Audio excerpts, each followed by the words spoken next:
कुछ नए topic introduce हो गए जो कि पहले से आप प्रिडिक्ट कर ही नहीं सकते थे कि सीसैट ऐसा या यूपीएससी कुछ ऐसा भी कर सकते हैं। पेपर एलिमिनेटर होता चला जा रहा है, क्वालिफाइंग तो अब क्या रहा। सीसैट की एक जो कंडीशन है उस पेपर की, जो सिचुएशन है वहां की, वही अपने आप में इस पेपर को टफ बना देती है। क्लास 10th की मैथ्स जो यूपीएससी ने बोल रखा है, सबसे बड़ा मिथ तो यही है। तो अगर आप मैथ्स पढ़ना नहीं चाहते हैं तो प्लीज आप यूपीएससी सीसैट के लिए आपको एक्स्ट्रा केयरफुल रहने की जरूरत है। आईआईटीएन स्टूडेंट्स भी ऐसे हैं जिनका सीसैट क्लियर नहीं हुआ है, मैं आपको मिलवा सकता हूं उन लोगों से। CSAT should be done along with GS, not after GS. कि 10 मिनट में अगर आप एक क्वेश्चन कर रहे हैं तो आप एक क्वेश्चन में कम से कम 4 से 5 या 6 क्वेश्चन का टाइम दे रहे हैं। सीसैट तो लास्ट में देख लिया जाएगा, क्वालिफाइंग ही तो है।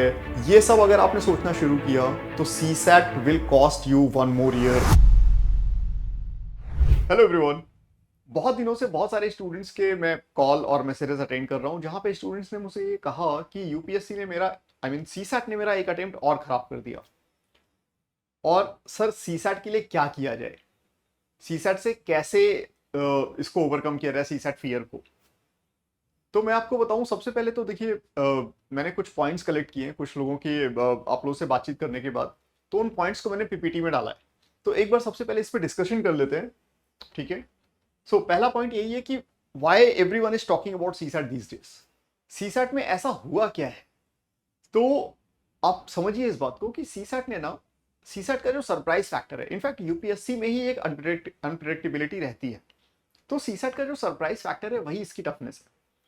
कभी क्या होगा कि कभी जो है मैथ्स बहुत टफ आ जाएगा, कभी इंग्लिश बहुत टफ आ जाएगा, कभी क्या होगा कुछ नया इंट्रोड्यूस कर दिया जाएगा, कभी क्वेश्चन पूछने का फॉर्मेट चेंज कर दिया जाएगा।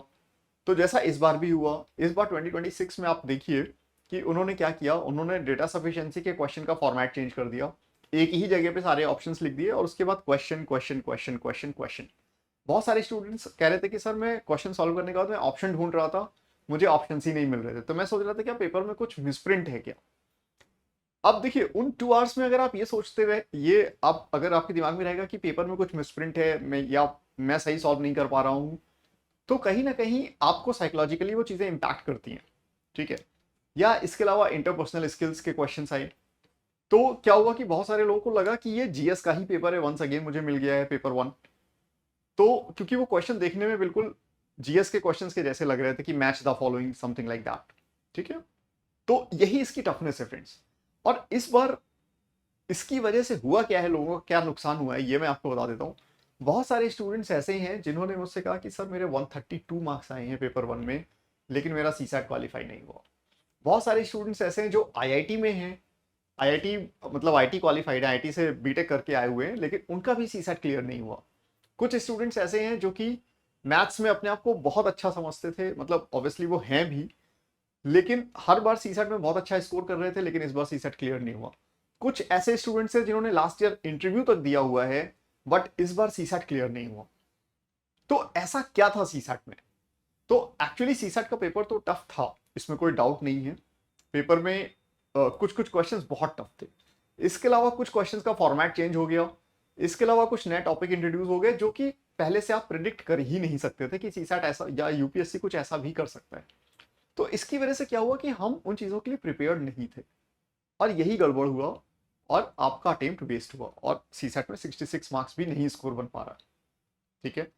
देखिए मैं आपको बताऊं कि अगर हम मिथ की बात करें, मैंने एक वो पॉइंट वो भी रखा हुआ है, तो एक बार जरा उसको भी डिस्कस कर लेते हैं कि what is the biggest myth. एक पॉइंट इसको भी रख लेते हैं, what is the biggest myth.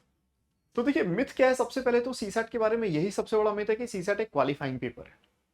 हालांकि है क्वालिफाइंग, लेकिन क्वालिफाइंग से ज्यादा ये पेपर एलिमिनेटर बन चुका है। यूपीएससी ने कहा जरूर है कि पेपर क्वालिफाइंग है, लेकिन यूपीएससी इस तरीके का पेपर डिजाइन करता है कि आपको 66 मार्क्स लाने भी मुश्किल हो जाए। तो पेपर एलिमिनेटर होता चला जा रहा है, क्वालिफाइंग तो अब क्या रहा, ठीक है। तो एक तो ये सबसे बड़ी प्रॉब्लम है। दूसरा सबसे बड़ा मिथ क्या है, दूसरा सबसे बड़ा मिथ ये है कि CSAT is all about mathematics, right. तो ऐसा नहीं है कि CSAT is all about mathematics, ये भी समझ लीजिए। तीसरा सबसे बड़ा मिथ ये है कि लोग कहते हैं कि हम इसको जनवरी में कर लेंगे, ठीक है। तो जनवरी में पढ़ लेंगे और लास्ट के 2 महीने में कर लेंगे, कुछ कम टाइम में सीसैट में मैं पीवाईक्यूज देख लूंगा, कुछ मॉक्स अटेम्प्ट कर लूंगा और इतने से मेरा सीसैट क्लियर हो जाएगा।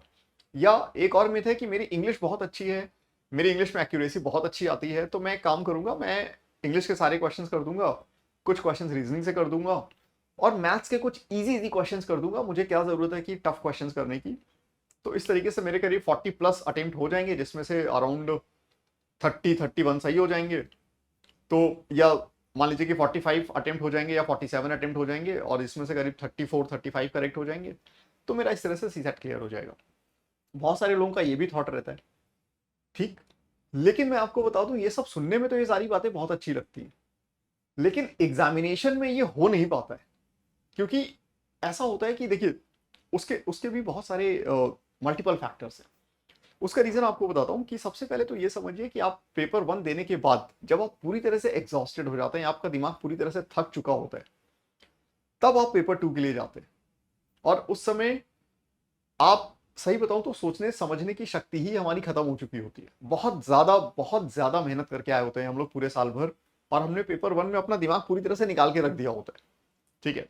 उसके बाद जब पेपर 2 मिलता है हमें, तो ऑलरेडी हम बहुत ज्यादा थके हुए होते हैं, और उसमें फिर मैथ्स है, उसमें रीजनिंग है, उसमें इस टाइप के क्वेश्चन हैं जहां पे आपको मेंटल एबिलिटी सॉल्व करनी पड़ रही है, ठीक है। तो समझिए, ऑलरेडी एक बहुत ज्यादा प्रेशर है।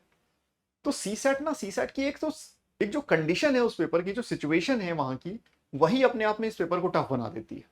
ये भी एक बहुत बड़ी चैलेंज है, बहुत बड़ा प्रॉब्लम है, बहुत बड़ा मतलब एक चैलेंज है, ठीक है।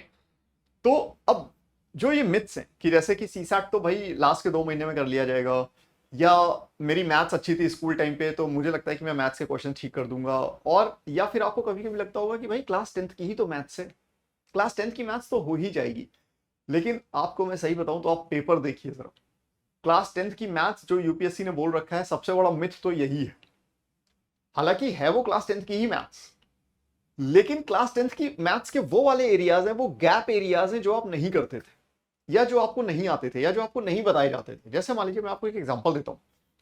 3 का डिविजिबिलिटी प्रिंसिपल सभी को पता है कि डिजिट का सम अगर 3 से डिवाइड होगा तो पूरा का पूरा नंबर 3 से डिवाइड हो जाएगा, ठीक है। लेकिन मैं अगर आपसे कहूं क्या आप इसको प्रूफ कर सकते हैं, तो अभी बहुत सारे लोग जो है परेशान हो जाएंगे, क्योंकि उनको प्रूफ पता ही नहीं। उनको लगता है कि बस ये ऐसे ही होता है। या 3 का डिविजिबिलिटी प्रिंसिपल कुछ और है। 4 का डिविजिबिलिटी प्रिंसिपल क्या है कि अगर लास्ट के 2 डिजिट 4 से डिवाइड होते हैं तो पूरा नंबर 4 से डिवाइड होता है। अब मैं आपसे कहूं क्या आप इसको प्रूव कर सकते हैं, फिर से आपको लगेगा कि अरे यार ये क्या पूछ दिया, ठीक। अब आपको लगेगा कि 3 का डिविजिबिलिटी प्रिंसिपल कुछ और है, तो 4 का ऐसे क्यों नहीं है, 4 का कुछ और है, ये क्या है, ठीक।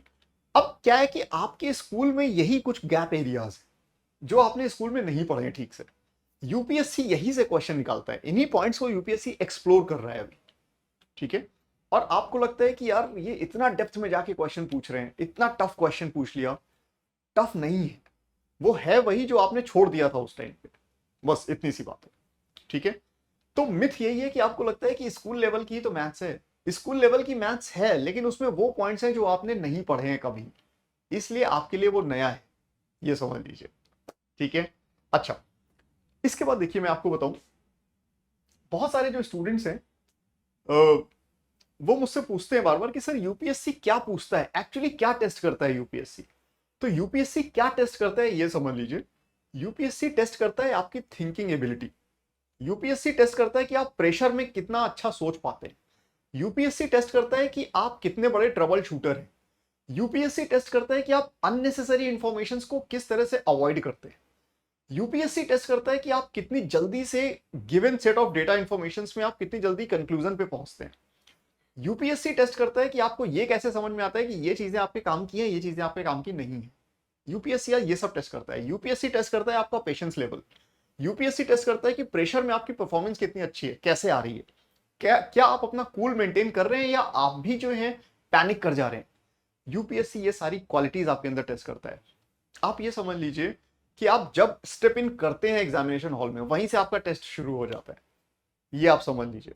इसके बाद बहुत सारे स्टूडेंट्स ने मुझसे पूछा कि सर मैं क्या करूं, क्या मुझे एक्स्ट्रा विजिलेंट होने की जरूरत है, क्या मुझे एक्स्ट्रा केयरफुल होने की जरूरत है। तो देखिए मैं आपको एक बात बता देता हूं, एक पॉइंट मैंने ये भी रखा है, who needs to be extra careful, ठीक है। किन लोगों को ज्यादा केयरफुल रहने की जरूरत है। तो फ्रेंड्स सबसे पहले तो ये समझ लीजिए कि if you have ever said in your life I hate maths, ठीक है, तो आप लोगों को ज्यादा केयरफुल रहने की जरूरत है। उसका रीजन बता देता हूं। क्योंकि देखिए इंग्लिश पे कंप्लीट रिलायंस गड़बड़ हो सकता है एग्जाम में, मत रखिए, ठीक है। रीजनिंग ठीक है, रीजनिंग ठीक है, बट प्रॉब्लम क्या है कि रीजनिंग के क्वेश्चंस ही कम होते चले जा रहे हैं। सबसे ज्यादा क्वेश्चन पूछे जा रहे हैं मैथमेटिक्स से ही इस सेक्शन में, मतलब यूपीएससी सीसैट के क्वेश्चन पेपर में सबसे ज्यादा सेक्शन जो बड़ा है, सबसे ज्यादा जिस सेक्शन का वेटेज है वो है मैथमेटिक्स। तो मैथमेटिक्स जो है आप इसको इग्नोर नहीं कर सकते। तो अगर आप मैथ्स पढ़ना नहीं चाहते हैं तो प्लीज आप यूपीएससी सीसैट के लिए आपको एक्स्ट्रा केयरफुल रहने की जरूरत है, नंबर 1। नंबर 2, अच्छा इसमें जो है मैं आपको ये भी बता दूं, इस वाली कैटेगरी में जो मैं मैथ्स की बात कर रहा हूं, इसमें ह्यूमैनिटीज बैकग्राउंड के स्टूडेंट को थोड़ा सा ज्यादा केयरफुल होने की जरूरत है। उसका रीजन ये है कि जो ह्यूमैनिटी बैकग्राउंड के स्टूडेंट्स हैं उन्होंने मैथ्स छोड़े हुए उनको काफी टाइम हो गया, लाइक 5 6 4 5 ईयर्स तो हो ही गए मिनिमम। तो अब अगर आपने 5 ईयर से मैथ्स नहीं कर रखी है तो अचानक से एग्जामिनेशन हॉल में तो होने नहीं लग जाएगी, ठीक है। उसके लिए आपको काम करना पड़ेगा, उसके लिए आपको प्रैक्टिस करनी पड़ेगी। तो प्रैक्टिस करिए फ्रेंड्स, ठीक है, प्रैक्टिस करिए, कॉन्सेप्ट बिल्ड करिए, रेगुलर प्रैक्टिस करिए, रिवीजन करिए, टेस्ट दीजिए, ये सारी चीजें करिए, ठीक है। अच्छा ये रही बात कि भाई एक तो ह्यूमैनिटी स्टूडेंट्स, दूसरा मैं आपको बताऊं, और अगर आप ओवर कॉन्फिडेंट हैं अपनी मैथ्स को लेकर के या अपनी रीडिंग स्किल्स को लेकर के या अपने कॉम्प्रिहेंशन को लेकर के, तो भी आपको एक्स्ट्रा केयरफुल होने की जरूरत है, क्योंकि इस बार आईआईटीएन स्टूडेंट्स भी ऐसे हैं जिनका सीसैट क्लियर नहीं हुआ है। मैं आपको मिलवा सकता हूं उन लोगों से, ठीक है। तो सीसैट क्लियर नहीं हो पाया है अच्छे अच्छे मैथमेटिशियंस का। तो प्लीज एवरीवन, सीसैट में ओवर कॉन्फिडेंट अगर आप फील कर रहे हैं तो भी आपको एक्स्ट्रा केयरफुल होने की जरूरत है। अब आते हैं राइट स्ट्रैटेजी पे। देखिए मैंने पहले भी आपसे बात की है और फिर से कह रहा हूं, राइट स्ट्रैटेजी एक्चुअली कुछ नहीं है। राइट स्ट्रैटेजी सिर्फ यही है कि आप सीसैट को लाइटली लेना बंद कीजिए, ठीक है। सीसैट को फॉर ग्रांटेड लेना बंद करिए, सीसैट को पढ़ना स्टार्ट करिए। CSAT should be done along with GS, not after GS. This is the right strategy, ठीक है। और इसमें करना क्या होगा आपको, आप कॉन्सेप्ट बिल्डिंग अभी से स्टार्ट करिए, ठीक है। उसके बाद प्रैक्टिस क्वेश्चंस लीजिए, प्रैक्टिस कीजिए, और उसके बाद अगर आपको डाउट्स आते हैं तो प्लीज डाउट रेजोल्यूशन करिए। उसके बाद उस पर बेस्ड पीवाईक्यूज करिए और कुछ अदर एग्जाम के क्वेश्चंस भी करिए, क्योंकि यूपीएससी सीसैट में क्या होता है कि आप देखेंगे कि ईपीएफओ के क्वेश्चन को डेटा चेंज करके सीसैट में पूछ दिया गया, ठीक है, या सीसैट के क्वेश्चन का डेटा चेंज करके सीएपीएफ में पूछ दिया गया। तो यूपीएससी के क्वेश्चंस का जो क्वेश्चन बैंक है उनको कलेक्ट करिए, डिफरेंट डिफरेंट यूपीएससी के ही क्वेश्चंस के पीवाईक्यूज को कलेक्ट करिए, उनको लगाना स्टार्ट करिए, ठीक है। और इसके बाद सबसे ज्यादा जरूरी है एक अच्छी टेस्ट सीरीज ज्वाइन करिए। आप सीसैट के रिदम में रहिए थ्रू आउट द ईयर, ठीक है। आप ये मत समझिए कि अभी हम जीएस कर लेते हैं, क्या क्या पढ़ें, सीसैट तो लास्ट में देख लिया जाएगा, क्वालिफाइंग ही तो है। ये सब अगर आपने सोचना शुरू किया तो CSAT will cost you 1 more year, ये मैं आपको बोल देता हूं। प्लीज ध्यान रखिए इन बातों का, ठीक है। तो राइट स्ट्रैटेजी यही है कि सीसैट को इग्नोर नहीं करेंगे, सीसैट को अभी से स्टार्ट करिए और पढ़ना शुरू करिए, ठीक है। इसके बाद देखिए बहुत सारे लोग मुझसे ये पूछते रहते हैं कि सर कौन कौन से टॉपिक्स पे फोकस करें, किस बात पे फोकस करें। तो अगेन मैं आपको फिर से यही कहूंगा कि जब आप सीसैट को पढ़ना शुरू करते हैं, जब आप कॉन्सेप्ट बिल्डिंग करना शुरू करते हैं, तो ऐसा मत कीजिए कि आप सारे टॉपिक्स पे इक्वली वेटेज दे रहे हैं, ऐसा बिल्कुल नहीं करना है। आप करना क्या शुरू करिए, आप देखिए यूपीएससी में सबसे ज्यादा प्रोडक्टिव टॉपिक्स कौन से हैं। जैसे मान लीजिए कि नंबर सिस्टम बहुत ज्यादा प्रोडक्टिव है, अगर मैं मैथमेटिक्स की बात करता हूँ। अगर मैं बात करूं तो डेटा सफिशिएंसी भी बहुत ज्यादा प्रोडक्टिव है आजकल, राइट। क्योंकि डेटा सफिशिएंसी क्या है, this is not a topic, this is just a format of asking question. तो any question can be asked in this format, ठीक है। तो डेटा सफिशिएंसी बहुत ज्यादा प्रोडक्टिव है, नंबर सिस्टम बहुत ज्यादा प्रोडक्टिव है। इसके अलावा अगर मैं बात करूं, परसेंटेज टॉपिक एक बहुत ज्यादा प्रोडक्टिव टॉपिक है। तो जो टॉपिक ज्यादा प्रोडक्टिव है उस पर ज्यादा काम करिए, ठीक है। तो ज्यादा फोकस इन पे करिए। इसके अलावा गाइस मैं आपको बताऊं, आप प्रैक्टिस पे जरूर फोकस करिए, क्योंकि प्रैक्टिस और टेस्ट ये दोनों बहुत इंपॉर्टेंट है। क्योंकि जैसे मान लीजिए कि आपने क्वेश्चन तो कर लिया, आपने क्या आपने देखा, अच्छा ये क्वेश्चन सीसैट में आया था, अरे ये तो मेरे से सॉल्व हो गया, अच्छा ये क्वेश्चन आया था, ये तो मेरे से सॉल्व हो गया। लेकिन मैं आपको बताऊं एग्जाम में ऐसा नहीं होता। एग्जाम में आपको 2 आवर्स तक कंटिन्यूअसली कंटिन्यूअसली क्वेश्चन सॉल्व करने रहते हैं। तो एक क्वेश्चन नहीं सॉल्व करना है, 2 क्वेश्चन नहीं सॉल्व करने, 3 क्वेश्चन नहीं सॉल्व करने, कंटिन्यूअसली आपको क्वेश्चन सॉल्व करने हैं लगातार 2 आवर्स तक। तो 2 आवर्स तक your brain should be active. तो उसके लिए क्या करना होता है, उसके लिए आप टेस्ट सीरीज लगाइए अच्छी अच्छी, उन 2 घंटे में बैठ करके क्वेश्चंस करने का टेम्परामेंट बिल्ड करिए। अच्छा दूसरी बात क्या है कि जब आप किसी एक टॉपिक के पर्टिकुलर क्वेश्चन करते हैं, मान लीजिए कि आप परसेंटेज टॉपिक के क्वेश्चन कर रहे हैं, तो लाइन से आप परसेंटेज टॉपिक के ही सारे क्वेश्चन करते चले जा रहे हैं। बट एग्जाम में ऐसा नहीं होता।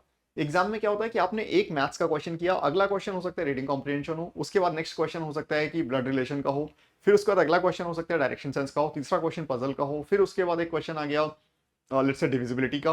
तो you have to navigate from one topic to another, another to another topic, right. तो ये सारी स्किल्स आपको सीखनी पड़ेंगी। अच्छा, क्वेश्चन कौन सा चूज करना है, कौन सा नहीं चूज करना है, कौन सा ड्रॉप करना है, ये सारी स्किल्स भी आपको आनी चाहिए कि क्वेश्चन को आप पिक कैसे करेंगे एग्जाम में कि मैं इस क्वेश्चन को सॉल्व करूंगा। उसके भी सर्टेन पैरामीटर्स हैं, जैसे कि मान लीजिए कि आप क्वेश्चन के साथ फैमिलियर हैं या नहीं, क्वेश्चन में कितना टाइम लग रहा है, राइट। क्वेश्चन को पढ़ के आप उसको समझ पा रहे हैं कि नहीं, कि मैं इसको कैसे करूंगा, लेट से मैं इसको इक्वेशन बना के करूंगा, कि मैं इसको ऑप्शन बेस्ड करूंगा, या लेट से मैं इसको हिट एंड ट्रायल से करूंगा। क्योंकि एक क्वेश्चन को सॉल्व करने के मल्टीपल मेथड्स होते हैं, राइट। तो आप उस क्वेश्चन को देख के समझ पा रहे हैं मैं इसको करूंगा कैसे। जैसे मान लीजिए कि आपने सोचा कि मैं इक्वेशन बनाऊंगा, अब इक्वेशन बनाने में टाइम कितना लगेगा, ये भी एक बहुत बड़ा आपको डिसाइड करने में एक बहुत बड़ा पैरामीटर होगा कि भाई इस क्वेश्चन का सॉल्विंग टाइम कितना होगा। मान लीजिए उस क्वेश्चन का सॉल्विंग टाइम है 8 to 10 मिनट्स, तो प्लीज उसको छोड़ दीजिए, प्लीज। क्योंकि 10 मिनट में अगर आप एक क्वेश्चन कर रहे हैं तो आप एक क्वेश्चन में कम से कम 4 से 5 या 6 क्वेश्चन का टाइम दे रहे हैं, मत करिए उसको। तो मैं ये कह रहा हूं कि जब आप ये चीजें जब प्रैक्टिस करना शुरू करेंगे ना, तो आपकी ये इंट्यूशन खुद ही डेवलप हो जाएगी कि भाई ये क्वेश्चन करना है, ये नहीं करना है, ऐसा क्वेश्चन आएगा तो कर दूंगा, ऐसा आएगा तो नहीं करूंगा। या मान लीजिए कि आप डिविजिबिलिटी में ही आपने डिविजिबिलिटी एक टॉपिक पढ़ा, उसमें आप ये सोच पा रहे हैं कि भाई 11 से डिविजिबिलिटी मेरी बहुत स्ट्रांग हो गई, तो अब 11 से डिविजिबिलिटी का क्वेश्चन आएगा तो मैं कर दूंगा, बट अगर मान लीजिए 12 से डिविजिबिलिटी आएगी तो मैं छोड़ दूंगा, ठीक है। फॉर एग्जाम्पल मैं एक एग्जाम्पल कोट कर रहा हूं, तो ये आपको समझना होगा। जैसे मान लीजिए कि आपने देखा कि मैंने सारा टाइप देख लिया, लेकिन मान लीजिए 13 से डिविजिबिलिटी आएगा तो भाई मैं इसमें थोड़ा सा अनकंफर्टेबल हूं, मैं इसको नहीं कर पाऊंगा। इसके अलावा कोई भी क्वेश्चन आएगा डिविजिबिलिटी से तो मैं कर दूंगा, ठीक है। तो ये जो है ना, ये अपनी इंट्यूशन आपको ही डेवलप करनी पड़ेगी, और ये सबके लिए अलग अलग होगी, क्योंकि किसी का स्ट्रेंथ एरिया कुछ और है, किसी का स्ट्रेंथ एरिया कुछ और है, ठीक है। तो ये कोई मतलब ऐसा नहीं हो सकता कि one size fits for all, ऐसा नहीं हो सकता। It should be tailored made only for you and you, और वो सिर्फ आप जानते हैं, और वो प्रैक्टिस से डेवलप होगा आपका, ठीक है। तो उसको कीजिए, ओके। इसके बाद बहुत सारे लोग मुझसे कहते हैं कि सर आपको अगर मुझे सजेशन देना होगा तो आप क्या देंगे।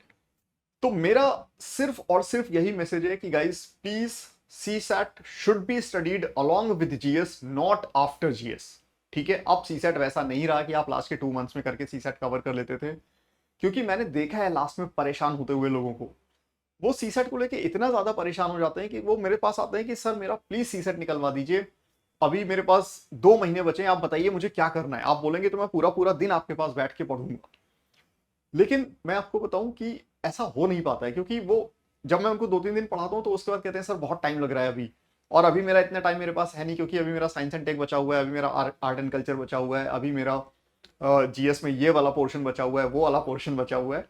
तो ये प्रॉब्लम्स आ जाती हैं फ्रेंड्स, ठीक है।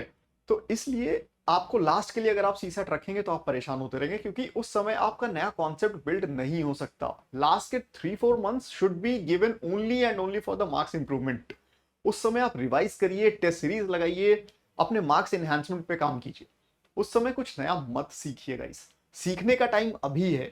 जून, जुलाई, अगस्त, सितंबर, अक्टूबर, आप यहाँ पे कोर्स ज्वाइन करिए, यहाँ पे पढ़ना शुरू करिए, यहाँ पे नई नई चीजें सीखिए, ठीक है।